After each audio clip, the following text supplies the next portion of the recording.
नमस्कार मित्रों, आज हम बात करने जा रहे हैं सुजीत सरकार द्वारा निर्देशित क्रांतिकारी सरदार ऊधम सिंह के जीवन पर बनी फिल्म सरदार ऊधम की। फिल्म शुरू होने से पहले आपको बताना जरूरी है कि ऊधम सिंह ने जिस डायर को मारा था वो माइकल ओ डायर था, जो कि 1919 में लाहौर का गवर्नर था, जो कि जनरल डायर द्वारा किए गए हत्याकांड के समर्थन में लगातार भाषण देता था। जनरल रेजिनाल्ड डायर की मौत 1927 में ही हो चुकी थी। तो फिल्म शुरू होती है 1931 से, जहां पंजाब की जेल से शेर सिंह को रिहा कर दिया जाता है। जेल से निकलकर शेर सिंह एक गेस्ट हाउस में आता है। वहां नंद सिंह उससे मिलने आते हैं। वहां बैठकर वह लंदन जाने के बारे में एक दूसरे को प्लान बनाने के बारे में कहते हैं। जाते हुए नंद सिंह जी बताते हैं कि नीचे सीआईडी है, और अगली सुबह वही सीआईडी का आदमी शेर सिंह के रूम में आता है, लेकिन शेर सिंह वहां से जा चुका होता है। वहां से शेर सिंह वापस अपने गांव जाता है, जहां उसकी बहन उससे शादी के लिए कहती है, तो शेर सिंह मना कर वहां से चले जाते हैं। उधर जेल से रिहा हुए कैदी को हाजिरी के लिए स्टेशन आना होता है, लेकिन ऊधम सिंह के नहीं आने पर पुलिस उन्हें फरार घोषित कर देती है और हर जगह पोस्टर लगवा देती है और रिपोर्ट लंदन भेजकर उन्हें ढूंढने के लिए आगाह करती है। अगले सीन में 1933 के यूएसएसआर में ऊधम सिंह को दिखाया जाता है। वे वहां शहीद हो चुके भगत सिंह की फोटो को निहारते हुए दिखाए जाते हैं और वे सोचते हैं भगत सिंह के साथ एक रात की बैठक के बारे में, जहां हमारी आज़ादी के सूरवीर क्रांतिकारी सरदार भगत सिंह अपने साथियों के साथ हथियारों को देखते हैं। अगली सुबह वह रसियन आदमी ऊधम सिंह को रास्ता बताकर अलग दिशा में निकल जाता है। यहाँ से सरदार ऊधम सिंह अकेले बर्फ के पहाड़ों को पार करते हैं, लेकिन बीच में ही ठंड के कारण बेहोश हो जाते हैं। वहाँ एक रसियन लेडी उनकी जान बचाती है। सपने में भगत सिंह और ऊधम सिंह आपस में क्रांति की अगुवाई के लिए चर्चा करते हैं। शेर सिंह नाम के नकली पासपोर्ट से ऊधम सिंह लंदन में एंट्री करते हैं। लंदन में पंजाब रेस्टोरेंट के नाम की एक जगह जाते हैं, जहां का ओनर कॉपीकार के सीक्रेट मैसेज को देखकर गुरुद्वारे में पता करने की बात कहकर वहां से जाने के लिए कहता है। ऊधम सिंह भगत सिंह द्वारा बनाए गए राजनीतिक संगठन HSRA यानी हिंदुस्तान सोशलिस्ट रिपब्लिक एसोसिएशन को रीग्रुप करना चाहते हैं, इसीलिए वे लंदन में आए क्रांतिकारी समूह से मिलते हैं। वहां पर एक प्रसिद्ध वकील सूरत अली ऊधम सिंह से पूछते हैं कि तुम भगत सिंह से कब मिले थे, तो शेर सिंह बताते हैं कि भगत सिंह के गिरफ्तार होने से ठीक पहले मैं भगत सिंह से मिला था। वहां मीटिंग में शेर सिंह के नाम को बदलने के लिए कहते हैं। रात को सपने में भी सरदार ऊधम सिंह को जलियांवाले बाग में चलती गोलियों की आवाज़ सुनाई देती है। यहाँ से फिल्म शिफ्ट होती है। 6 साल तक इंतजार के बाद वेस्टमिंस्टर के कैक्सटन हॉल में हो रहे सम्मेलन में ऊधम सिंह हिस्सा लेने जाते हैं। सदी हुई चाल चलते हुए सरदार ऊधम सिंह हॉल में जाते हैं, जहां माइकल ओ डायर भाषण दे रहा होता है। जैसे ही भाषण खत्म होने के बाद डायर जाने लगता है, तो ऊधम सिंह उसे जोर से आवाज़ देते हैं, मिस्टर डायर। जैसे ही मिस्टर डायर पलटता है, ऊधम सिंह अपनी किताब में छुपी हुई गन को निकालकर उसके सीने में 3 गोली उतार देते हैं। तुरंत ही खबर पूरे इंग्लैंड और फिर भारत में आग की तरह फैल गई है। रेडियो पर रिपोर्टिंग करते हुए एक रिपोर्टर कहता है, the Indians never forget their enemies, they strike them down even after 20 years. Udham Singh को गिरफ्तार कर लिया जाता है। इस घटना को वर्ल्ड मीडिया बड़े स्तर पर कवर करती है। जेल में ऊधम सिंह को अनेकों तरीकों से टॉर्चर किया जाता है। इन्वेस्टिगेशन में जितने लोग शेर सिंह यानी ऊधम सिंह के संपर्क में आते हैं, उन सभी को अरेस्ट करके पूछताछ की जाती है। उन्हें पता चलता है कि 1933 के बाद सरदार कई बार लंदन आते हैं, पर हर बार नाम बदल कर। इसलिए उन्होंने इस बीच अनेकों नाम बदले, जैसे कि शेर सिंह, उदय सिंह, ऊधम सिंह, आज़ाद सिंह, फ्रैंक ब्राज़ील। वे लंदन में 6 साल तक अपना नाम व अपना कारोबार बदल कर रह रहे थे। जब पुलिस वाले ऊधम सिंह को टॉर्चर करते हुए 4 खाली हुए बुलेट्स दिखाते हैं, तो ऊधम सिंह कहते हैं कि केवल 4 नहीं 6 होंगे। क्या चैटलैंड नहीं मरा? ऊधम सिंह को इन्वेस्टिगेशन के दौरान बहुत मारा जाता है, पर वे हंसते हुए कहते हैं, मुझे दर्द महसूस नहीं होता, मैं मौत को देख रहा हूँ। ऊधम सिंह से पूछताछ करते समय उन्हें उल्टा बांध कर मारा जाता है। उनके नाखूनों में गर्म करके सलाखें घुसाई जाती हैं और बहुत ही अमानवीय तरीके से टॉर्चर किया जाता है। इस बीच ऊधम सिंह एक लेडी एलिन से चर्चा करते हुए दिखाए जाते हैं, जहां वो उस लेडी को बताते हैं कि वह अपने लोगों की आज़ादी के लिए लड़ते हैं तो वह लेडी एलिन उन्हें इक्वालिटी और फ्रेटर्निटी के लड़ने के लिए कहती है। तब वे जवाब देते हैं, मैं बराबरी के लिए कैसे लड़ सकता हूँ जब मैं और मेरा देश गुलाम हैं। जब आज़ादी मिल जाएगी तो मैं समानता के लिए भी लड़ूंगा। मैं अपने देश में पोइट्री भी नहीं गा सकता। मेरी पार्टी HSRA ख़त्म हो चुकी है, इसलिए मैं अलग तरीके से आज़ादी की लड़ाई लड़ रहा हूँ। ऊधम सिंह सारी बात कहने के बाद एलिन से गन प्रोवाइड करने के लिए कहते हैं।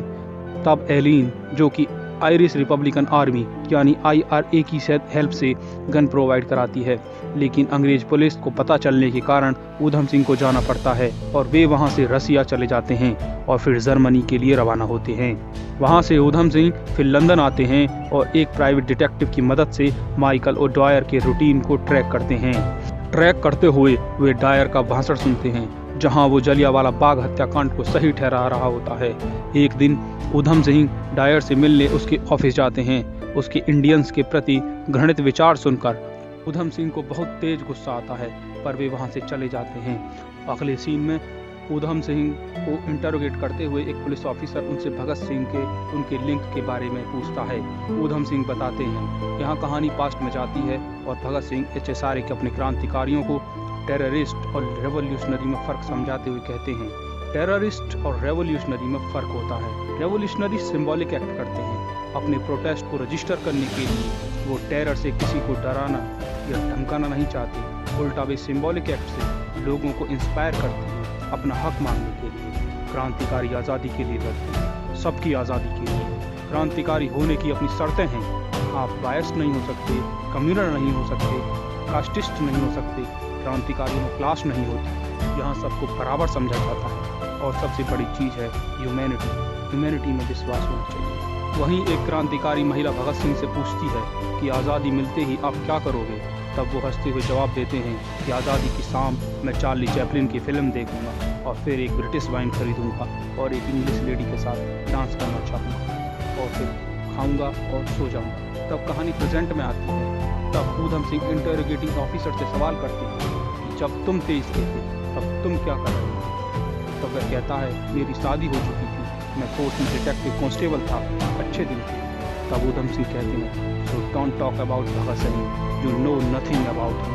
और फिर बताते हैं। फिर से जब भगत सिंह पकड़े जाते हैं तो भगत सिंह की आवाज़ को अपने मन में ऊधम सिंह सोचते हैं। उनके मन में भगत सिंह के विचारों की गूंज सुनाई देती है, जिसमें वे कहते हैं, आदमी को मारा जा सकता है, उसके विचारों को नहीं। जिस विचार का वक्त आया हो उसे वक्त भी नहीं टाल सकता। मुफ्त में हक कोई नहीं देगा, या तो प्रोटेस्ट के बदले मिलेगा या लड़कर। आइडियोलॉजी अच्छी और सही होनी चाहिए, नहीं तो उसके बिना जो आज़ादी मिलेगी वो गुलामी से भी ज़्यादा डरावनी होगी। अभी जो हालात हैं उनमें हम अपनी आज़ादी और अपनी बुनियादी हक को अपना मानकर इस ऑप्रेसिव सरकार के वजूद को रिजेक्ट करते हैं। और रही बात हमारे वायलेंस के तरीकों को अपनाने की, तो हम किसी खून के प्यासे नहीं हैं। बस हम इंसान द्वारा किए जा रहे एक्सप्लॉयटेशन के खिलाफ हैं। हमें केवल हिंदुस्तान की आज़ादी ही नहीं बल्कि पूरी दुनिया के फार्मर्स, वर्कर्स और स्टूडेंट्स का वेलफेयर चाहिए। इसके बाद ऑफिसर उनका असली नाम पूछता है तो ऊधम सिंह अपने हाथ पर गोदे हुए नाम को दिखाते हैं और कहते हैं, राम मोहम्मद सिंह आज़ाद। अंग्रेज ऊधम सिंह के इस एक्ट से काफ़ी डर जाते हैं। वो सोचते हैं कि यदि ये न्यूज़ बाहर गई तो लंदन में रिवेलियन पैदा ना कर दे, इसलिए वे ऊधम सिंह के बारे में ब्रिटिश मीडिया में झूठ और अफवाहें फैलवाते हैं। ऊधम सिंह को फिर से जेल ले जाकर मारा जाता है। उन्हें इस बार इतना मारा जाता है कि वे खुद को फील ही नहीं कर पाते। इतने दर्द में उन्हें केवल अपनी प्रेमिका का चेहरा याद आता है। अगले दिन इन्वेस्टिगेशन में फिर से ऑफिसर पूछता है, क्या तुम ब्रिटिश से नफरत करते हो। तब ऊधम सिंह कहते हैं, नहीं। तो ऑफिसर कहता है, तो फिर माइकल ओडायर को तुमने क्यों मारा। तब ऊधम सिंह जवाब देते हैं, माइकल ओडायर भारत में फैले ब्रिटिश इंपेरियलिज्म का एक ईविल चेहरा था।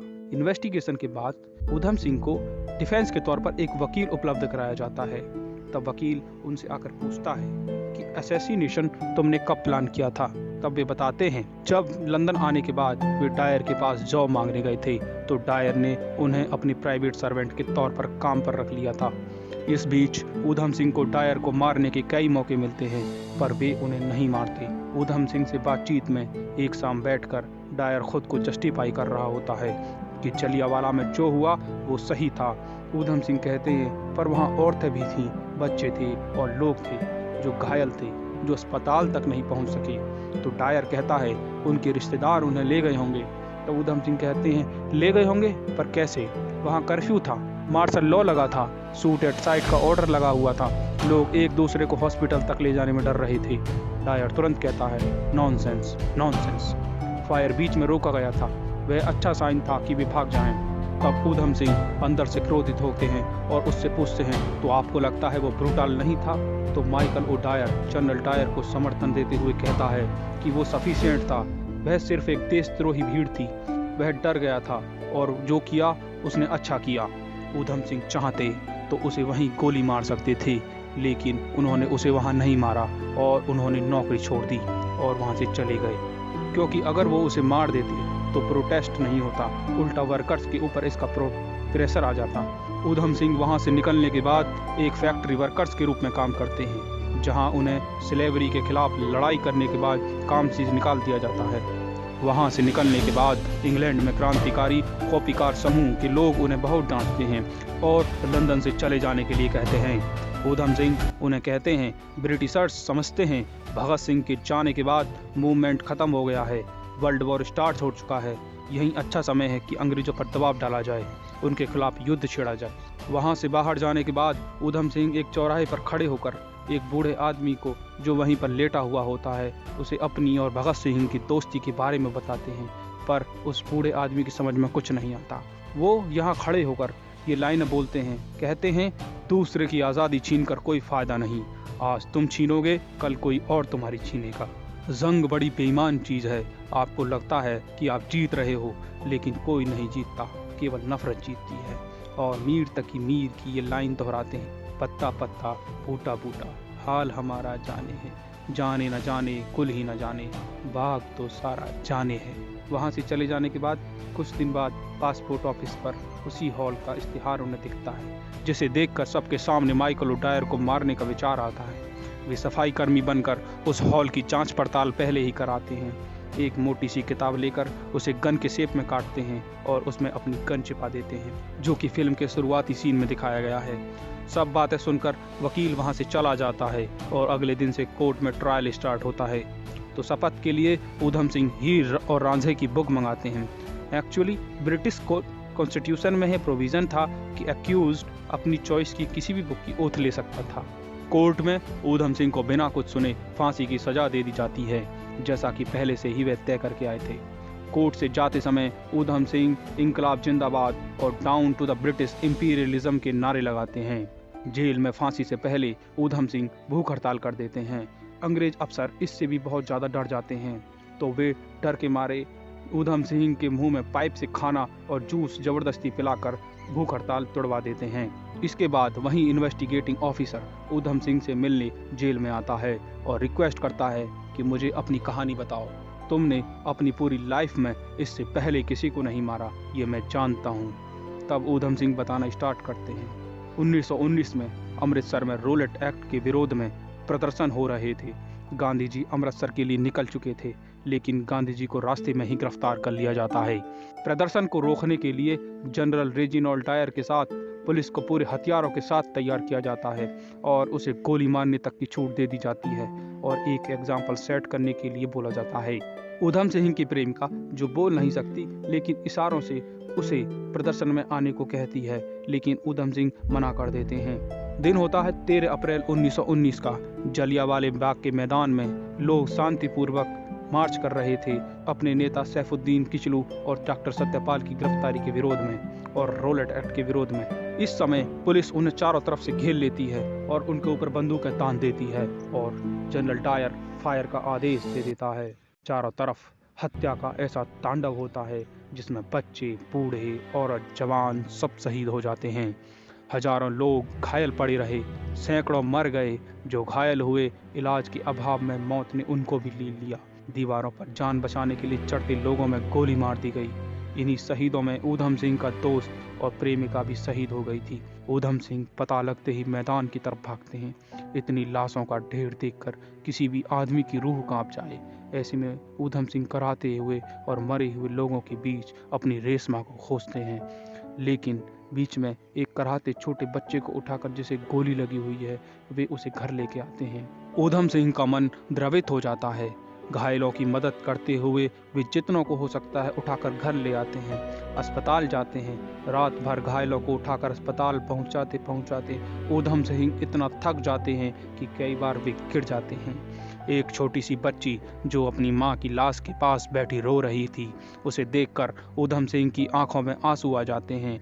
तभी गवर्नर ऑफ लाहौर यानी कि माइकल ओडायर वहां धारा 144 लागू कर कर्फ्यू लगवा देता है। ऊधम सिंह उस ऑफिसर से कहते हैं कि उस रात मैंने मौत महसूस की, अब तक सिर्फ वो अपनी थी, अब सभी अपने थे।